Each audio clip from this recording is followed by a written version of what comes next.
જય સ્વામિનારાયણ. હું વંદના સ્વાગત કરું છું તમારું શ્રી હરિપુરમાં. તો આજે આપણે નવી રેસીપી બનાવવાની છે, તો ચાલો બનાવવાનું શરૂ કરીએ. જય સ્વામિનારાયણ. કેમ છો બધા? હું વંદના સ્વાગત કરું છું તમારું શ્રી હેલ્ધી ફૂડમાં. આજે આપણે બનાવવાના છીએ ઘઉંના પોકમાંથી બનતું જાદરિયું. તમે જોઈ શકો છો આ ઘઉંનો પોક છે. ઘઉં લીલા હોય ને ત્યારે એને વાઢી અને આ પોક બનાવવામાં આવે છે. તો આનો દળાવી અને લોટ બનાવી લેવાનો છે, પછી એમાંથી જાદરિયું બને છે. તો હવે જોઈ લઈએ જાદરિયું બનાવવા માટે કઈ કઈ સામગ્રી જોઈએ છે. સૌપ્રથમ તો અહીંયા મેં આ પોકનો લોટ બનાવી લીધો છે અને 3 થી 4 વાટકા જેટલો છે. તમે જેટલો બનાવવો હોય એટલો લોટ લઈ શકો છો. ઘી, દૂધ અને ગોળ. તો ચાલો બનાવવાનું શરૂ કરીએ. સૌપ્રથમ આપણે 2 વાટકી જેટલા લોટનો હું અત્યારે જાદરિયું બનાવવાની છું.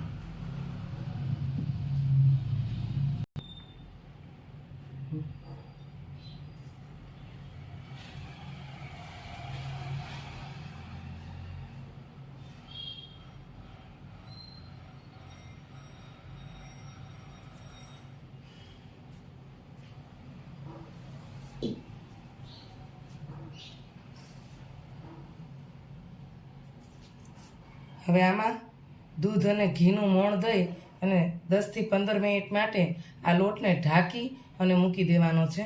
તો પહેલાં આપણે દૂધ અને ઘીને થોડું ગરમ કરશું.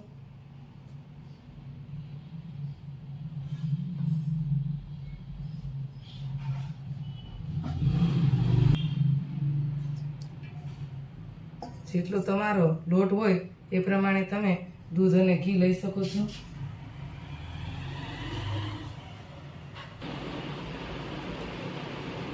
એક થી 1.5 ચમચી જેટલું ઘી લેવાનું છે.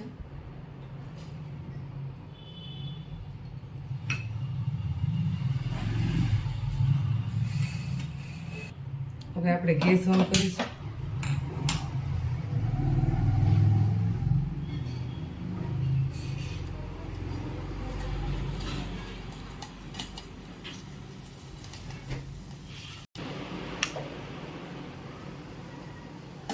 આપણું ઘી ઓગળી જાય ત્યાં સુધી જ આ દૂધને આ મિશ્રણને ગરમ કરવાનું છે. તમે જોઈ શકો છો આપણું ઘી બરાબર ઓગળી ગયું છે. હવે આપણે ગેસની ફ્લેમ બંધ કરી દઈશું.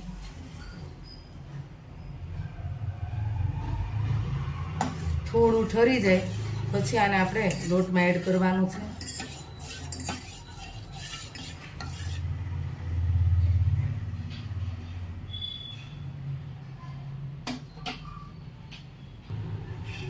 હવે આપણું મિશ્રણ ઠરી ગયું છે, તો આને થોડું થોડું કરી લોટમાં એડ કરવાનું છે.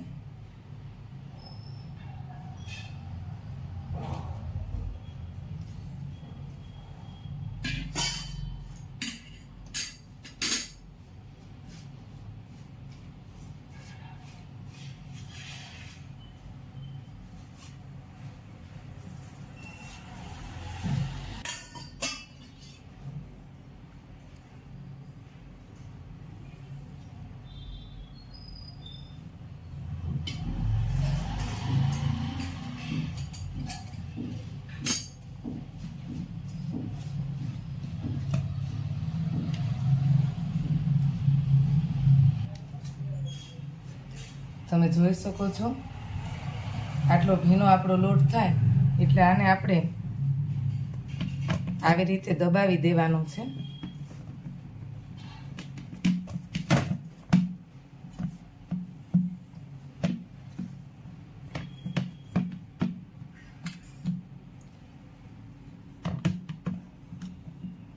અને આપણે 10 થી 15 મિનિટ માટે ઢાંકીને મૂકી દઈશું. હવે 15 મિનિટ થઈ ગઈ છે, તો હવે આપણે જોઈ લઈએ.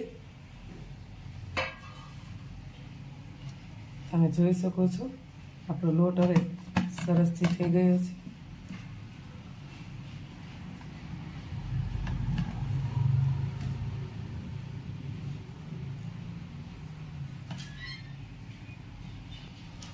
અને હાથ વડે આવી રીતે છૂટો છૂટો કરી નાખવાનો છે. જેથી કરીને આપણું જાદરિયું એકદમ સરસ બનશે.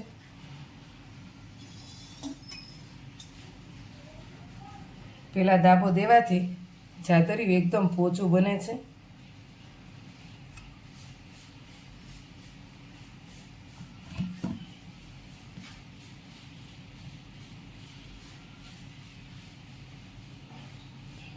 હવે આપણે આ લોટને એક બાઉલમાં કાઢી લઈશું. હવે આપણે ગોળને થોડું વાતરી લેવાનો છે. ગોળ તમે સ્વાદ પ્રમાણે એડ કરી શકો છો.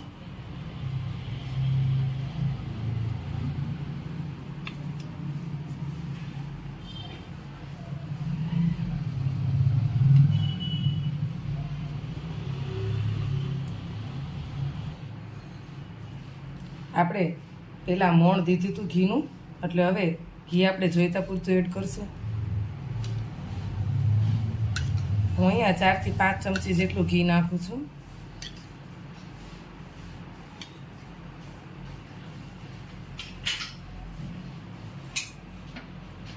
હવે ગેસ ઓન કરશું.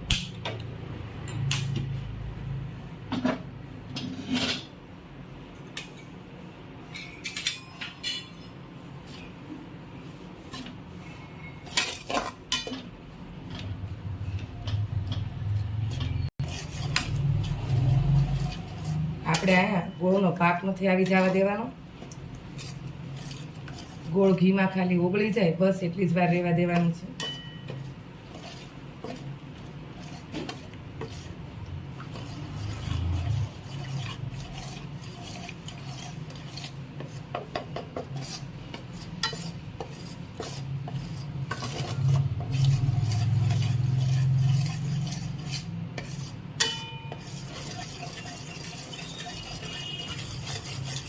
તમે જોઈ શકો છો ગોળ આપણો ઉગળી ગયો છે. હવે આપણે લોટ એડ કરશું.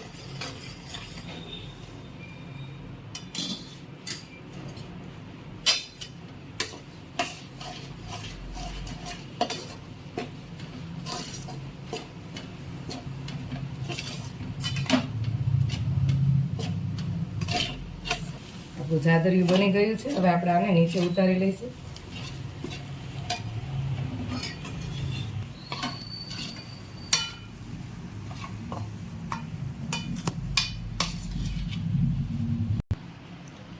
આપણે જાદરિયાની ઢેફલી કરવાની છે, એટલે આપણે એક ડીશમાં ઘી લગાવશું.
હવે આની આપણે ઢેફલી પાડી લેવાની છે.